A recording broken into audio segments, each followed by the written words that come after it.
Well, good evening and welcome to the Concord Historical Society's second Thursday program for this month. Tonight we're presenting a documentary that was provided by John Graffair. And due to COVID, there's just a video presentation today. And we want to be able to have you answer or ask questions if you'd like. So feel free to go to the comment section at the bottom of the YouTube presentation and put comments in, and we'll be glad to answer them as soon as we can. I want to also point out, as you may be able to see behind me, we're in the Benjamin Kimball House down on South Main Street, another one of those beautiful historic buildings that we have in our community, and very, very pleased to be able to be here. So let's get started. This is a piece of our history, perhaps not well known by many, and something to help us to see what happened in the past and help us to be better prepared for the future. And as you well know, that's what a historical society is all about. And so here we are. The program this evening is Rights and Reds, Cold War in New Hampshire. That should really, you might be saying, what in the world? Yes, this is an important thing for us to be giving you as a documentary, and we're looking forward to your comments. The hunt to expose communists in America during the 1950s challenged the most basic foundation of a free society. The Cold War was underway, and one of the battlefields was in New Hampshire. This documentary is a story of a fight for freedom, much of which took place in courtrooms and the State House here in Concord. It's the story of personal conflicts between law and conscience. It's the story of a confrontation between people who thought they were protecting the Bill of Rights and people who thought the Bill of Rights should be protecting them. Most importantly, it's the story of people who have the courage to stand against the status quo and stand up for what they believe. It's a reminder that protecting our civil liberties is an ongoing struggle, and we have an obligation to join that fight. And as a direct result of this award-winning documentary, the New Hampshire Subversive Activities Law was repealed by the 1994 session of the state legislature. So we are pleased to welcome you to tonight's program, and don't hesitate when you get a chance to put some comments in the comment section. Thank you.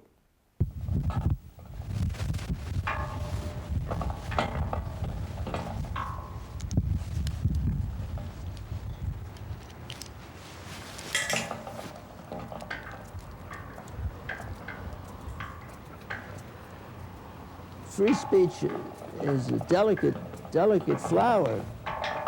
We were Americans. We were concerned about the problems of our country, and we spoke to those problems. We addressed those problems. We tried to enlist people to support us on what we thought was a solution for those problems. They were granted the option of either cooperating, either with the United States, the greatest, most wonderful country in the world, or cooperating with the enemy, whose aim was to destroy this country. Supposedly we have the freedom that people can believe anything they want to in this country. You can even say anything you want to in this country with certain limits. So they had a right to believe or to say whatever they wanted to about the Soviet Union. That wasn't a crime. They didn't break the law. What did they do that was so terrible?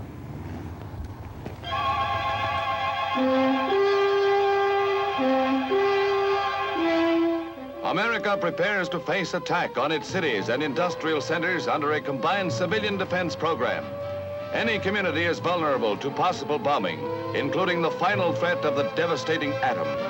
A screen of Air Force units goes into action to protect our borders from the unannounced arrival of the enemy who apparently knows no mercy and who has signified his intention to conquer the world under the banner of communist imperialism. In the 1950s, no enemy of the United States was more clearly or universally defined than communism. labeled the single greatest threat to freedom and democracy, communism came to represent anything alien to American values.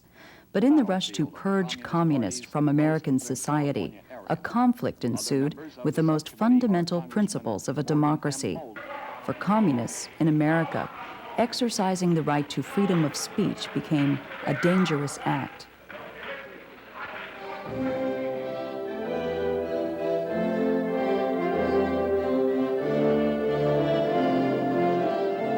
From the moment of the Russian Revolution in 1917, America had been on guard.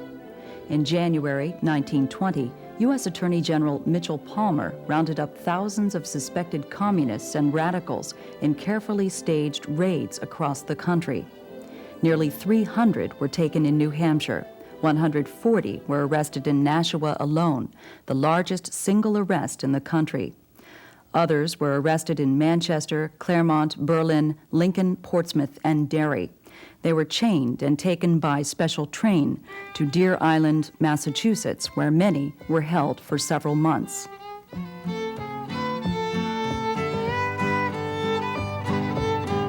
During the Great Depression in the 1930s, communism attained a brief moment of tolerance in America.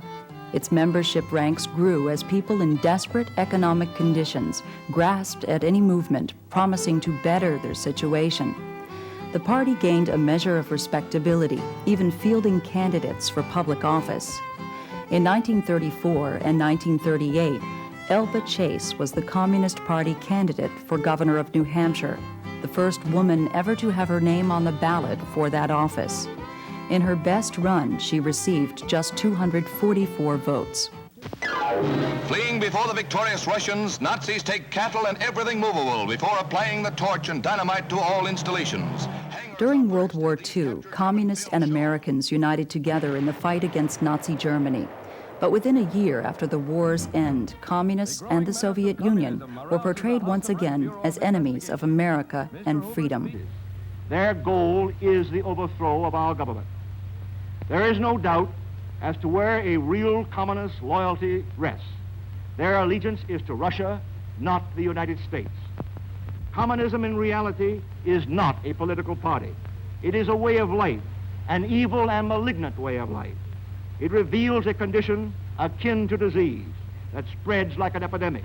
And like an epidemic, a quarantine is necessary to keep it from infecting this nation.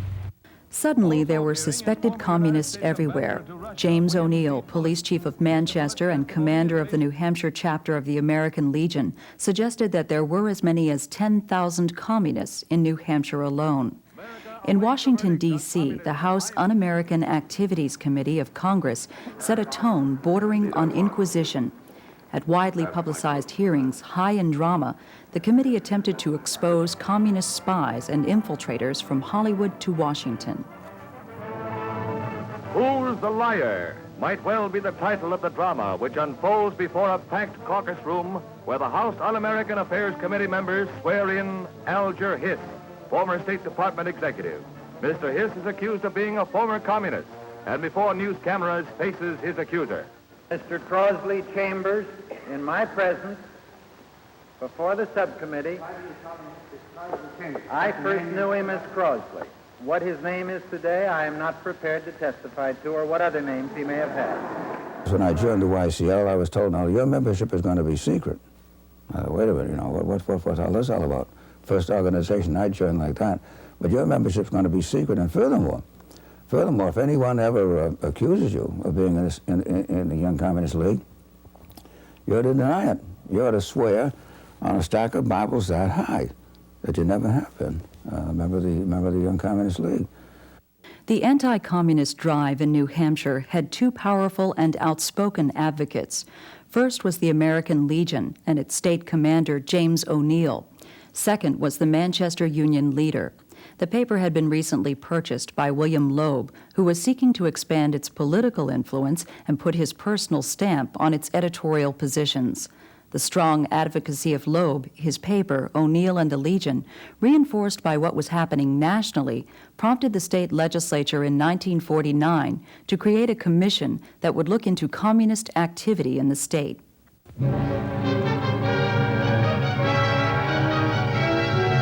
1950, men throughout the world learned to look on the brutal face of communism. Berlin, powder keg of Europe, saw a mass demonstration of indoctrinated young Germans on May Day. France was also beset by communist-inspired strife. But far more sinister to Americans was home front communism. Union Square in New York was the backdrop for these scenes of red violence. From their ranks will come the saboteurs, spies, and subversives should World War III be forced upon America. But there was worse to come. A highly trained and well-equipped North Korean army swarmed across the 38th parallel to attack unprepared South Korean defenders.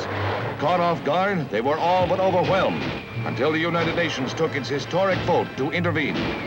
While the Korean Republicans... The communist invasion of South Korea in 1950 turned up the heat in what was becoming known as the Cold War.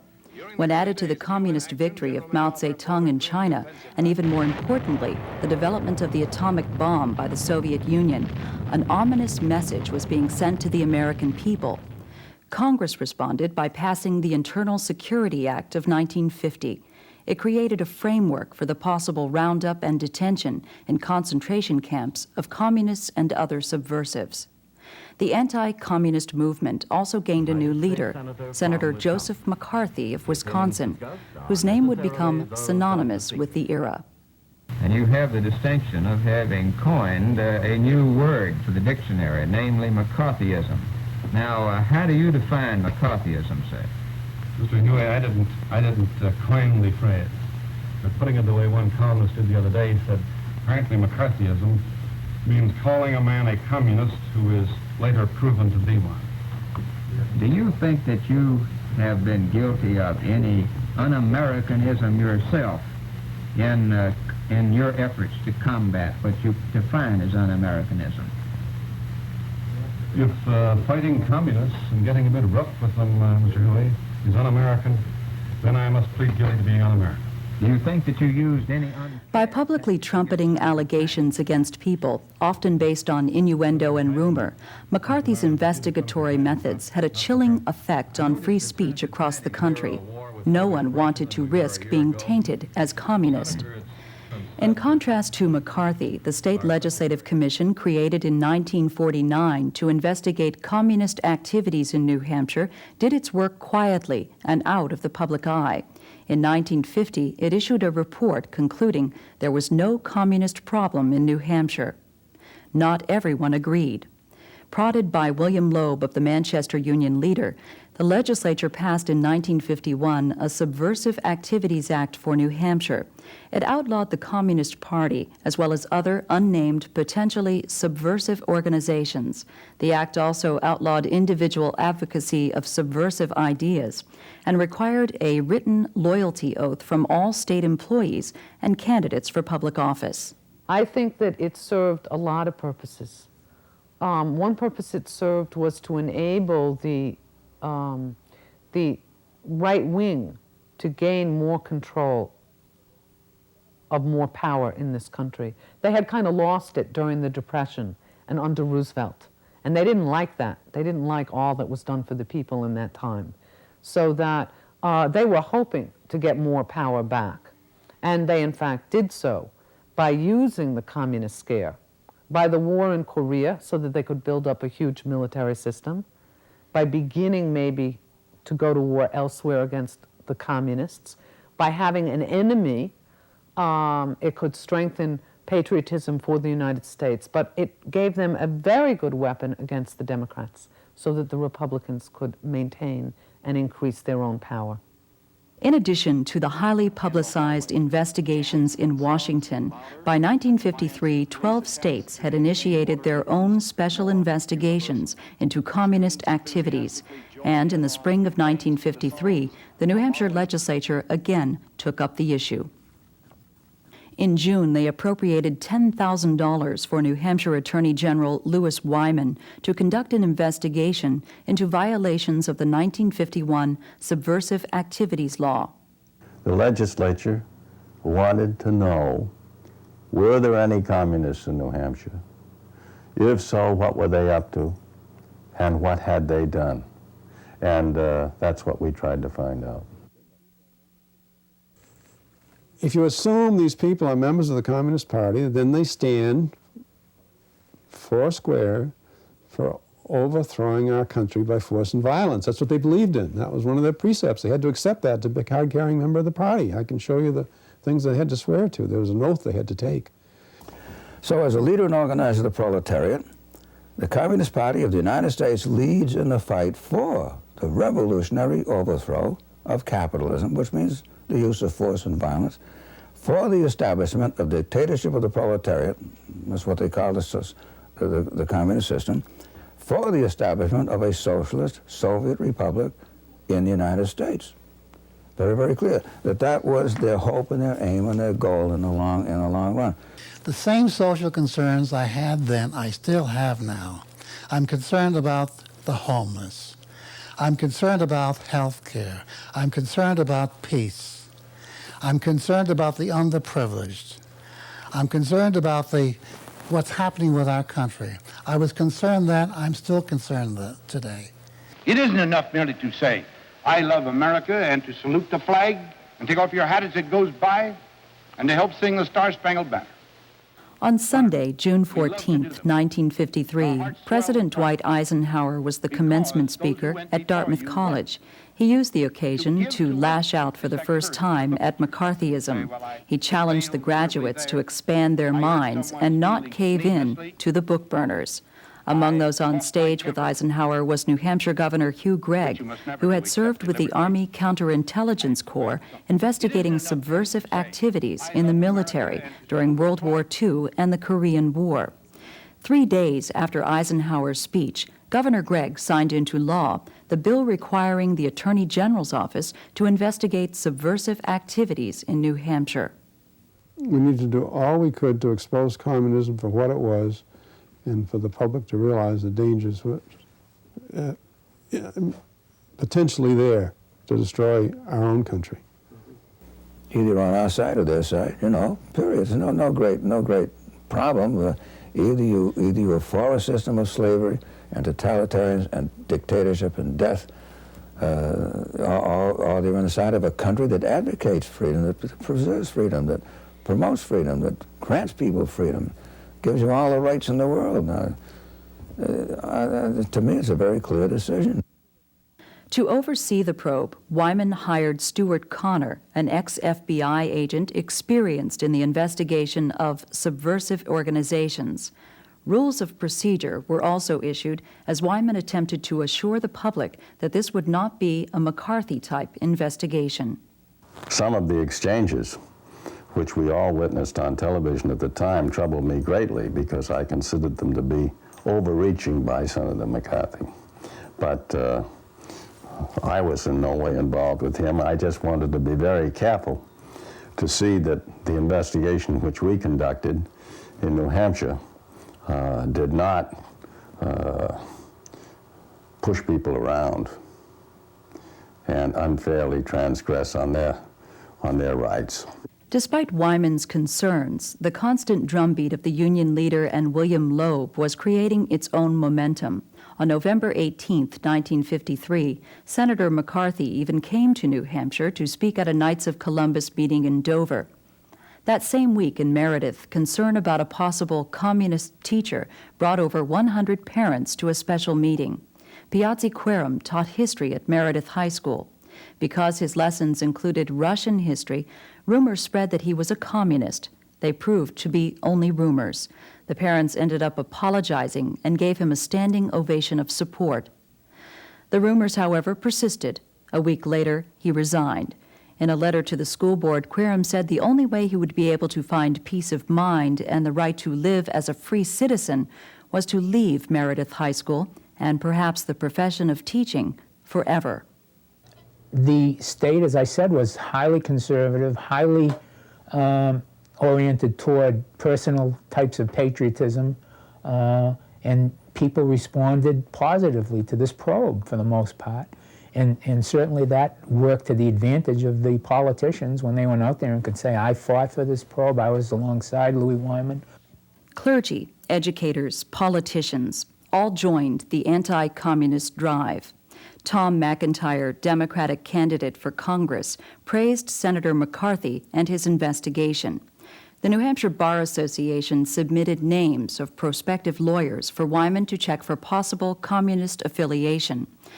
A janitor at Dartmouth College kept track of professors who had communist literature in their offices and reported this information to the investigation. City dwellers, office workers, housewives, service personnel must be constantly alert, must report anyone distributing hostile propaganda.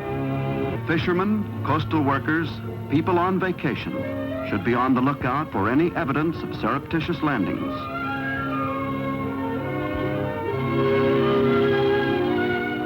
The farmer, the hunter, people who live in isolated areas should report any evidence indicating parachute landings. Mindful still of Pearl Harbor, the United States was a country determined never again to be unprepared. But in so doing, America was becoming a society bound in a permanent state of war. As is often the case in times of war, this helped create a justification for the abridgment of civil liberties. America, trying to protect itself, edged away from its most basic and fundamental principle. Freedom of speech and freedom of association were being perverted by fear. So that Americans everywhere, going about their daily business, can give us a few more million eyes with which to strengthen the peace and security of our nation. Civil defense drills became common practice. People were encouraged to build bomb shelters in their homes, or at a minimum, know where their nearest public shelter was. In October 1953, the Union leader surveyed its readers the question, do you think Russia will blast the United States with hydrogen or atomic bombs? Here's Tony going to his Cub Scout meeting. Tony knows the bomb can explode any time of the year, day or night. He is ready for it. Duck and cover. Atta boy, Tony. That flash means act fast. Tony knows that it helps to get to any kind of cover. This wall was close by, so that's where he ducked and covered. Tony knew what to do. Notice how he keeps from moving or from getting up and running? He stays down until he is sure the danger is over. In fact, we were taught that we had to be like Stalin, disciplined, steeled. Stalin, the man of steel. And every communist has to think in that way. Hard, cold, ice cold. Dirk Stroek, I mentioned him before.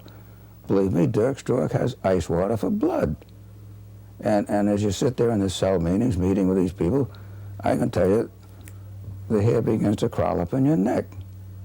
You are meeting with people who have criminal minds and will use criminal means to achieve their ends. It's a frightening business.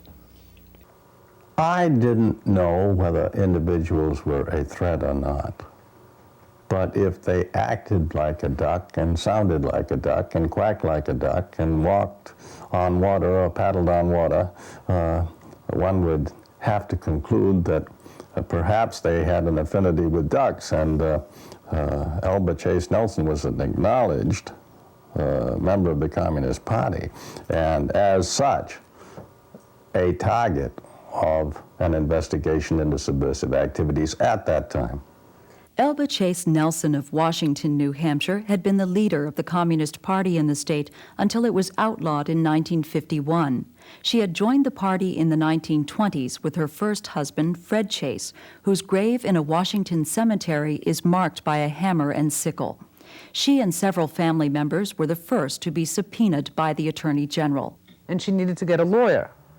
So she wrote to the head of the Bar Association, John McClain, and said, could you help me? I need a lawyer and I don't know whom to write to and I have no money.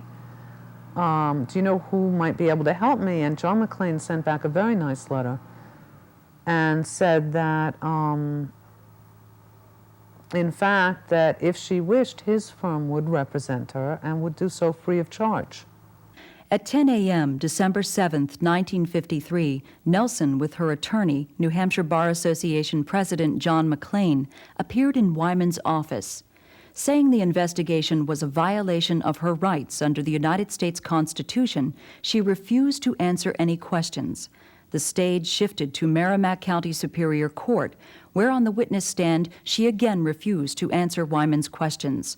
The judge found her in contempt and ordered her to jail. McLean asked for bail while an appeal was filed. It was denied. He quickly moved to get justices of the state Supreme Court to stay the order. Chief Justice Frank Kennison refused. McLean evidently really went crazy, according to newspaper reporters, and is quoted as saying, "My clients don't go to jail," that he never expected her to go to jail. And she, in fact, had not brought an overnight bag or anything. At 7:15 that evening, just 9 hours after she had walked into Wyman's State House office, Elba Chase Nelson was booked into the Hillsborough County Jail. McLean and his wife brought over a bag with a nightgown and a toothbrush and, soap and whatever she would need. And the story was that the jailer was horrified that he was going to have this, 60-year-old grandmother in his jail. People sort of knew her, and she had a very ladylike demeanor. They said she talked like a duchess. So the story was that he ran out and he bought fresh sheets and a tea set and all this nice stuff for her so that her jail would be nice. The next day, Nelson returned to Merrimack County Superior Court. This time she used her right under the Fifth Amendment not to incriminate herself, and thus was released from the contempt charge. Though Wyman learned little by jailing Elba Chase Nelson, he had sent an important message to future recalcitrant witnesses. I don't think we ever used what could be described as heavy-handed means with anybody. It was very simple, basically. If it were you, and I'm asking you, well, you were a member of the XYZ organization, were you not? In this instance, the Communist Party, and you said yes. Well, who was with you? I refused to answer. I'm not going to inform on others. You're getting close to the uphouse situation now. And you have that right to take that position.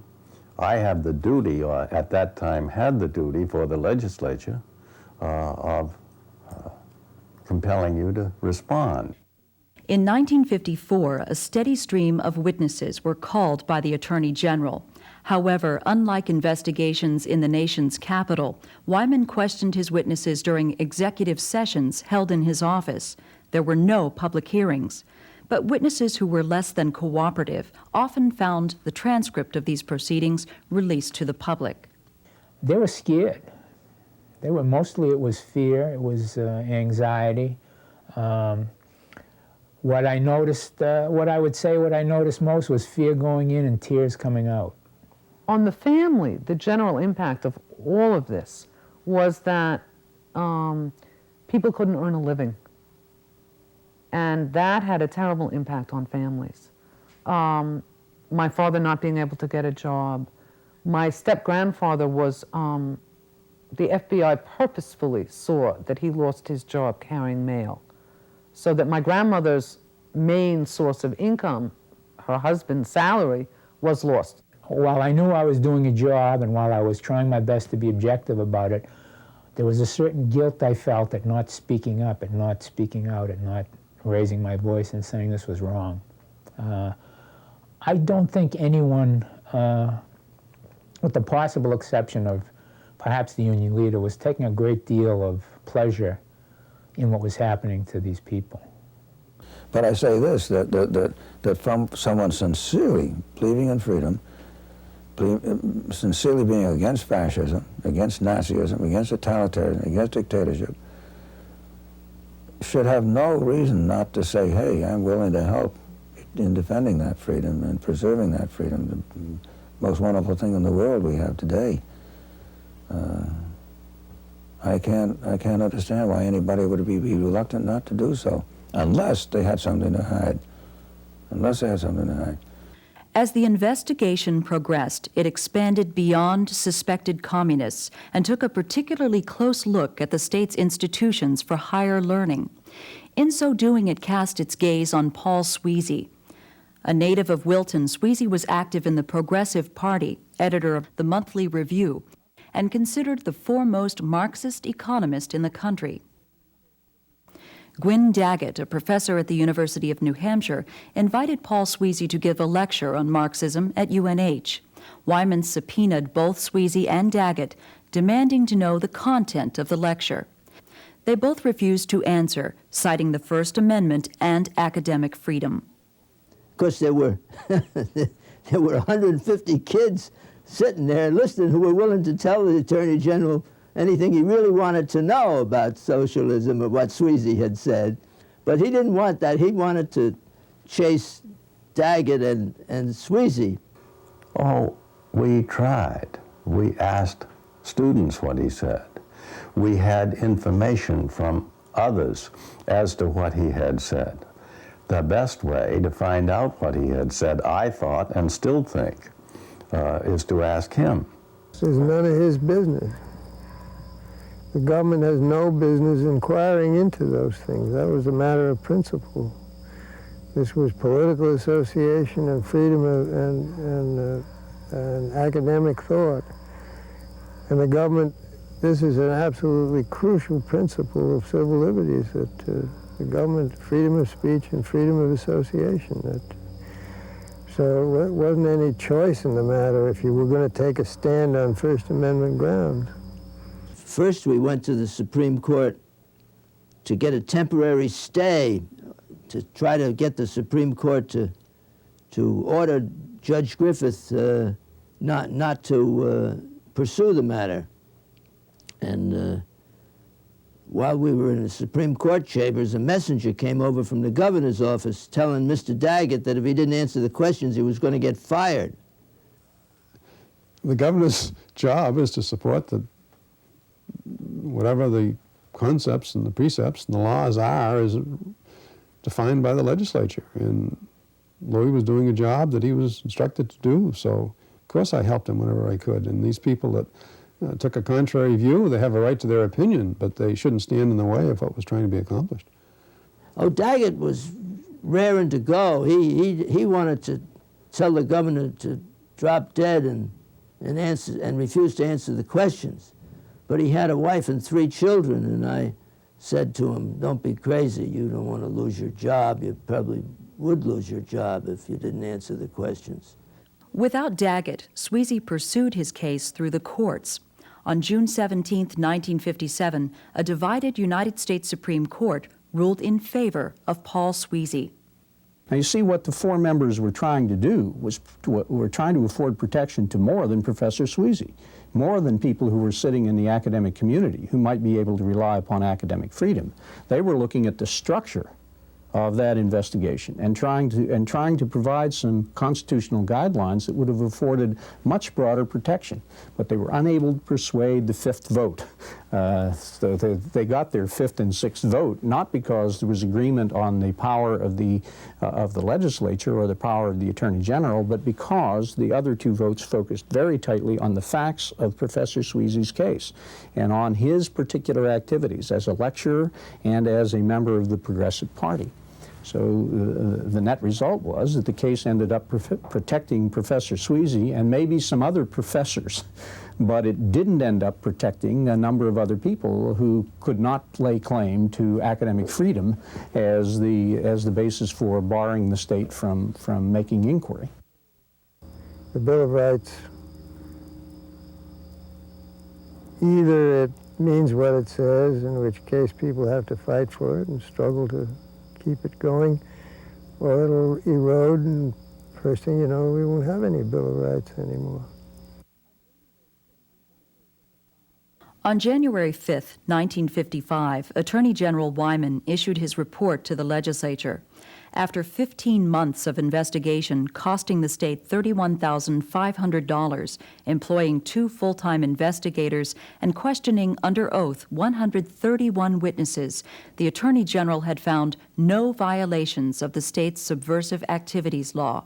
The best he could come up with was a list of 30 people who had refused to answer his questions, citing their constitutional grounds to do so.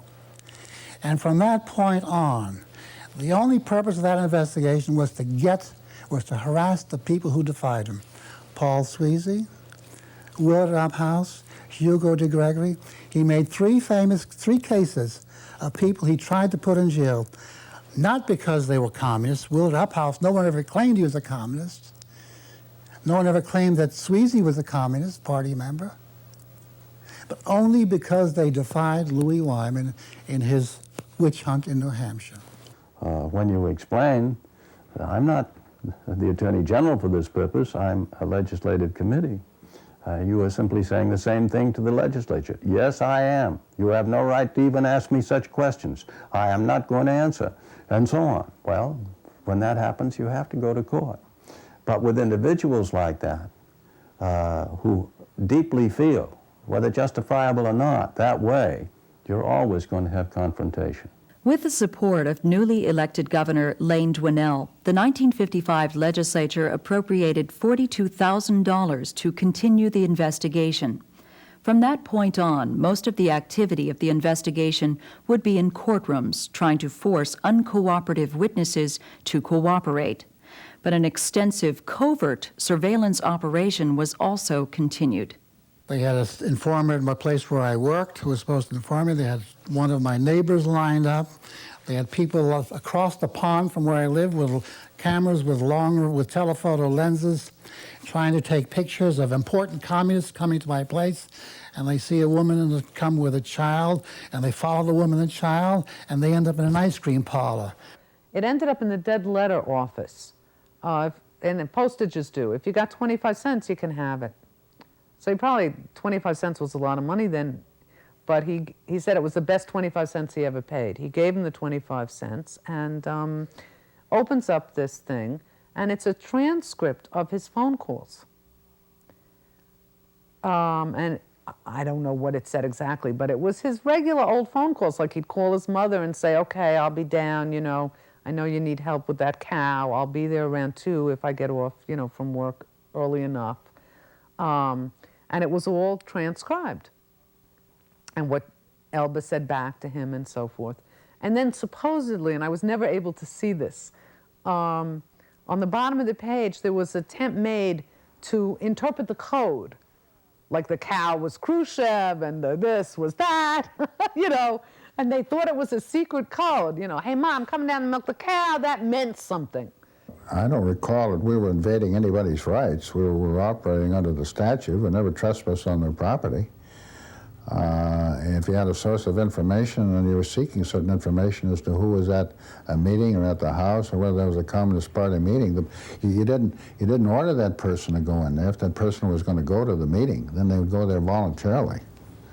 So I don't see where that was any infringement on anybody's rights. If people refused to go or didn't want to seek the information, then you just were not going to get it. And certainly if you subpoenaed De Gregory and asked him about specific meetings and who was there, he was not going to answer the question anyway. Now, I was not aware this was going on. I sensed it was going on. And I always enjoyed the fact that we lived 1.5 miles from the state line, because we could drive it was half a mile from the state line. We could drive that half mile, take a deep breath, and say, this is the free state of Massachusetts. We don't have to worry down here. You know, a lot of people behind the Iron Curtain are wondering whether we can take it if we're attacked. They're carefully measuring our courage, our capacity to fight, our capacity for sacrifice. They think they have the answers. Well, you and I and every American has to examine their minds and hearts and come up with a few answers of their own.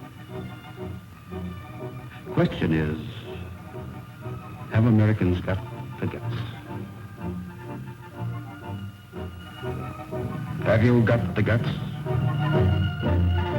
Throughout the 1950s, Americans continued to prepare for what loomed as an inevitable war against communism, and world events continued to affirm that preparation.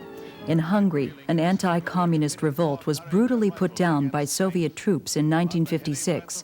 Even more alarming, the Soviets were taking the lead in the race for space, putting satellites in Earth orbit when America had trouble just getting rockets off the launch pad. In New Hampshire, the battle against communism was now taking place in the courtroom, and it was being waged in the context of the Bill of Rights to the Constitution. The role, the central role for the Constitution is to afford a set of limitations that act as a bar, a brake, a check on the exercise of government power. Government power is usually the majority acting through the legislature. So you can say that the Constitution is a safeguard against majority abuse of individuals and minority interests. Freedom of speech does have some limitations, and those limitations, in my view, extend to incitement, to force or violence, whether in connection with a subversive operation or a riot or what have you. If you were quite willing to talk about the party, what you did, your activities, everything, you were willing to talk about it, about anything that you did, you still couldn't do it because they would force you then, once you started talking, you had to answer all the questions. And those questions would include who else was at the meeting, what are their names, what are their addresses, and you had to finger other people. I went to a hearing. I answered questions like, have you ever advocated the overthrow of government? Absolutely no. I did not refuse to answer any questions concerning my political activities.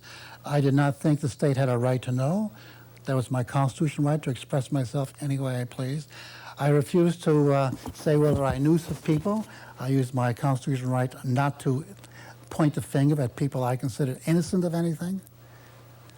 And then he told me I was remaining on a continuing subpoena, and that he was going to go to the legislature and get an immunity law passed that would compel me to testify.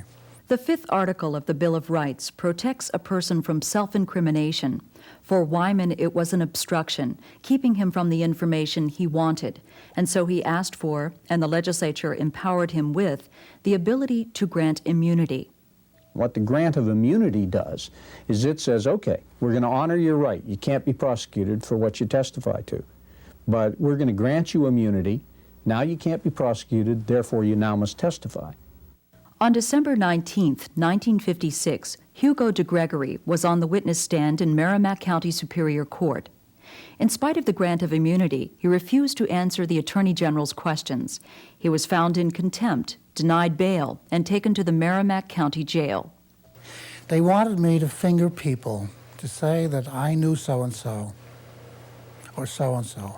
And by knowing them, they would be tarnished. They would be incriminated. They would get a subversive tag because I knew them. I acknowledged knowing them. I decided I was not going to do that. On January 3, 1957, De Gregory's attorney, future Congressman James Cleveland, convinced the state Supreme Court to grant bail while challenges to the state's immunity law were pursued. And the 2 weeks of confinement were made easier by a sympathetic jailer who decided to leave De Gregory's cell door open. Now here was the entire state of New Hampshire coming at me. The legislature, the Attorney General's office, the courts, all united, got me into jail. And here's the jailer, the point of the whole triangle, the man with the whip. He was a little short guy, about 5 feet high, a bandy-legged Irishman. And he says, Hugo, this is my jail. I'm going to run it the way I want it. He was a human being. I knew that, for example, for the summer vacations and for outings and for other things, the communists in Boston would come up here to New Hampshire to a place called World Fellowship, a camp up near Conway, or North Conway in that area. And there they would hold meetings and get-togethers and all sorts of things going on. So I suggested to Louis, might take a look at World Fellowship and see what was the attraction. We're Irish, we're African, and we're Chinese. We're all a family under one sky. We're a family under one sky. The World Fellowship Center was and still is a conference center located in Albany, New Hampshire. From the very beginning of the investigation in 1953, World Fellowship and its director, Willard Uphouse, were a primary focus of the Attorney General. Wyman even went so far as to have an informer spend a summer at the center. Uphouse, a minister and lifelong peace activist, at first tried to cooperate with the investigation. But when Wyman demanded his personal correspondence and a list of all who had stayed at World Fellowship, Uphouse refused. But he felt that he would not become an informer on other people, and that this was making him an informer and a traitor and a person that was hypocritical and so forth. So he felt a Christian responsibility. He was a devout Christian. He felt a Christian responsibility not to bear false witness against a neighbor or a fellow man. There was no way, you want to remember this, that the legislature, and again this was a delegated legislative committee, there was no way the legislature could find out who was there unless he answered the question. And this had substantial ramifications because we had information at that time that here was a place where there might really be some connection, some liaison with communists outside of the state of New Hampshire and throughout the nation. The appeals of Willard Uphouse and Hugo De Gregory eventually worked their way up to the United States Supreme Court. In June of 1959, the High Court handed down its decision. In both cases, the court ruled in favor of Attorney General Wyman.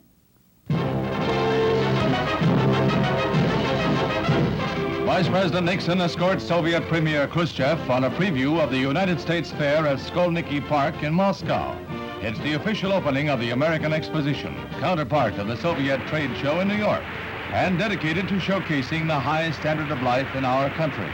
But on this occasion, traditional diplomacy goes by the board, and the story of the fair itself is eclipsed by a crackling exchange between Nixon and Khrushchev, begun off camera and finished off before the American Ampex color videotape recorders. Every aspect of the Cold War and Soviet-American rivalry is argued in blunt and forthright terms. The threat of atomic warfare, diplomacy by ultimatum, economic progress. Says Mr. K, the Soviet will overtake America and then wave bye-bye. Richard Nixon began his rise in politics as a congressman and member of the House Un-American Activities Committee. But in the summer of 1959, as vice president, he became the highest-ranking American official to travel to the Soviet Union since the Revolution of 1917. America had not defeated communism on the world stage, but was beginning to accept it as part of the world order. In the fall of 1959, Premier Nikita Khrushchev traveled to the United States, the first leader of the Soviet Union to do so. But these breakthroughs in U.S.-Soviet relations had little effect on the investigations of subversive activities in New Hampshire. At that time, I felt there had been some communists up there, others who were what you might call at that time fellow travelers, went along with them, and we wanted to know what they were up to. That's what the legislature had directed us to find out and report back, which is what we were trying to do. But until you know who was there, you couldn't find out what they were up to. Having lost his case before the nation's highest court, Willard Uphouse was again subpoenaed to appear at the Merrimack County Superior Court with the guest list for World Fellowship.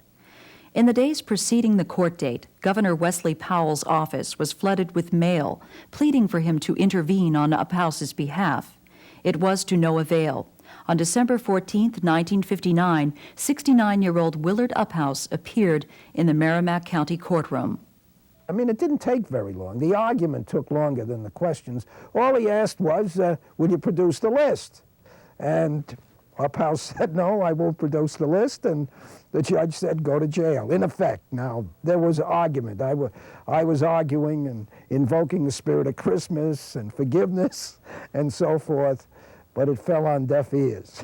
I wanted him to know, as anybody else to know in the same situation, that absent a justification, that they must answer the questions of the legislature or stand committed until they do. And that's elemental. He was sentenced to jail for 1 year, or until he purged himself of contempt by providing the Attorney General with the list. As he was led out of the courthouse and off to jail, a crowd of supporters gathered outside, saying, "America." And he could have been kept in jail for the rest of his life. I mean, the old saying is, you're in jail, and this was a civil contempt proceeding, not a criminal contempt proceeding. It wasn't punishment. You have the key to the jailhouse in your pocket. Produce the list, and you walk out. Willard Uphouse would spend the next year confined at the Merrimack County Jail. In Concord and Boscawen, there were regular protests and demonstrations calling for his release. Editorials in New Hampshire and across the nation condemned his imprisonment. When Governor Powell traveled to New York to speak about tourism in New Hampshire, he was greeted with pickets condemning the state for holding a political prisoner. Louis Wyman had paid people to go to World Fellowship and report on who came there, what was said at the meetings. So Willard Uphouse, Wyman knew all the information about World Fellowship. All the information that Willard Uphouse was accused of keeping from Wyman, Wyman had. Willard Uphouse didn't go to jail because he kept information from the Attorney General. He went to jail because he defied the Attorney General. Hugo De Gregory had also lost his appeal before the United States Supreme Court. On June 28, 1960, De Gregory was back in court facing Attorney General Wyman. He was again given immunity. He again refused to answer questions, and for the second time, he was sent to jail. The people I knew in the jail were not there anymore. This was a hard regime. We were put in maximum security areas. I was put in the maximum area. I was totally isolated by myself. I saw a human being 5 minutes every day when he brought me food. That's a total. I was only allowed to walk up and down the corridor in front of my cell, back and forth. That's all I could do. And the first night I was in jail, by the way, I hear a voice calling me. And I wondered where it's coming from. It's Hugo, Hugo. And I listened very carefully. I finally realized it's coming from the elevator, from the ventilator ducts in the cell. It's Willard Uphouse, and he's welcoming me to Boscawen Jail as a fellow prisoner. De Gregory's attorney was able to get the state Supreme Court to grant bail again while they pursued a new appeal to the United States Supreme Court. He was released on July 19th. Willard Uphouse, however, remained imprisoned. As the sentence neared completion, Wyman announced that he would seek another contempt charge if Uphouse still refused to provide the list. As far as I was concerned, until he responded to the question, answered who was there, he would simply stay there. It's up to him. He had the keys in his pocket. Anyway, Bob Reno went to Judge Grant early in December and said to him, in effect, Judge, this thing has gone on long enough. Christmas will be here soon. This guy is going to die in jail, and he won't give up the list. Do you want that on your conscience? If you agree, we'll take him out of jail and get him out of the state, and that'll be an end of the matter. And Judge Grant bought the idea. So we went up there, I think it was on a Sunday morning, and got Uphouse. I think it was my car, as a matter of fact, and we rode down to, he was released from jail, and I think Wyman was in the process of asking that he be sentenced again for Wyman another didn't know year. this was going on. Well, I don't think so. No, that's right. I don't think that he knew what was going on. At least officially, he had let it be known that he was going to take the position that he should stay in jail until he gave up the list. The case against Willard Uphouse ended with his release in December 1960, though he continued to spend his summers at World Fellowship Center through the 1970s. No subsequent action against him was ever undertaken by the Attorney General's office. On February 2, 1961, Louis Wyman resigned as Attorney General of New Hampshire. However, his departure did not bring to an end the state's investigation of subversive activities. On October 23, 1961, Hugo De Gregory was again the loser in a ruling by the United States Supreme Court. The The state seemed content at having just won the case, and even though De Gregory's bail was revoked in March of 1962, no action was taken against him. But in the fall of 1963, Attorney General William Maynard issued another subpoena for De Gregory to appear before him. They called me to court, and they asked me the one question, are you a member of the Communist Party? I said, no. That's all I said.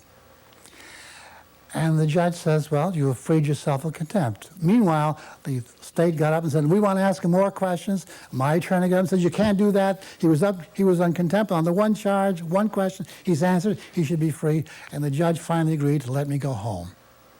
That I was free. The contempt was over. I'd purged myself.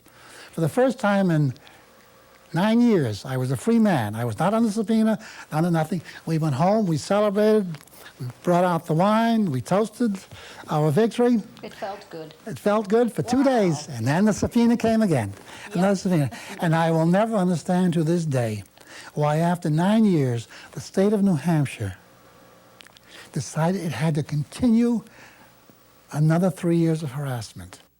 Attorney General Maynard issued yet another subpoena, this time asking De Gregory about his activities in the Communist Party prior to 1951. De Gregory refused once again to answer, and once again was found in contempt. And by the way, the New Hampshire statute of limitations, even if I had testified, and let's say I had incriminated myself, I confessed to all kinds of crimes, they couldn't prosecute me because the statute of limitations had run out. So not only was the questioning moot, irrelevant, but even if it involved any criminal activity or any violation, they couldn't even, it was totally irrelevant in that sense too. But the New Hampshire Supreme Court upheld the authority of the Attorney General. That they did have the right to ask these questions, and that's what I took to the United States Supreme Court. It took another 2 years to work its way through the system, but on April 6, 1966, nearly 12 years after he was first called into the Attorney General's office, Hugo De Gregory was for the third time the subject of a ruling by the United States Supreme Court. This time the court ruled 6-3 in favor of Hugo De Gregory. And largely on grounds that the Attorney General made no showing whatsoever that there was a threat of any sort to New Hampshire. The Supreme Court said, you simply can't delve into this guy's history. You've got to show, even by the terms of your own mandate, Attorney General, you've got to show that there is relevance to the information you're seeking. And there's simply no showing here that there's any threat to the state of New Hampshire of any kind coming from anywhere, let alone Hugo De Gregory. I stood my ground when I felt my ground had to be, I had to be there to do it. I was given a choice. I was given no choice. I either had to capitulate or stand up, and I took the only decent choice I could take, and that was to defend my rights, and in defending my rights, to defend everybody's rights.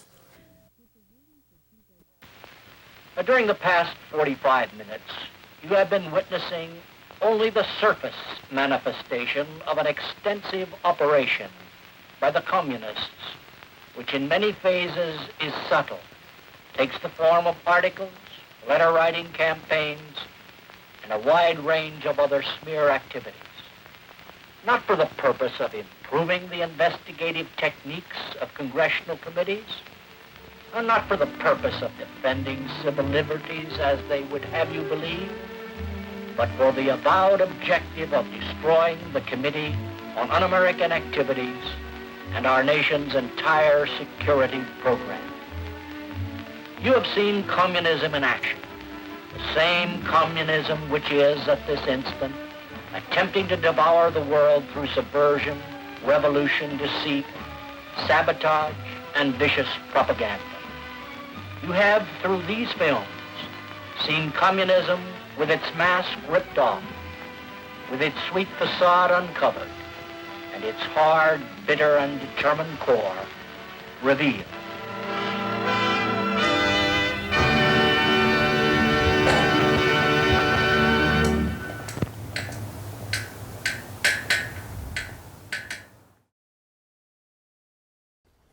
Thank you for joining us.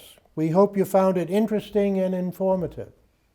Knowing the past helps us to be better prepared for the future. And that's what we're trying to do here at the Concord Historical Society. And we're looking forward to you coming again next month on March 10th. That's our next program, and it's called Different Roots, Common Dreams. New Hampshire is known for low ethnic diversity, yet over its history, immigrants have contributed to the state's economic growth and development through its multicultural character. So we've got an interesting program coming, and it's going to be Becky Field, who recently wrote a book in regards to this, and we're anxious for you to come and join us again. So I'm Jim Milliken, Chair of the Concord Historical Society. Pleased that you were with us this evening, and looking forward to seeing you next month. Thank you.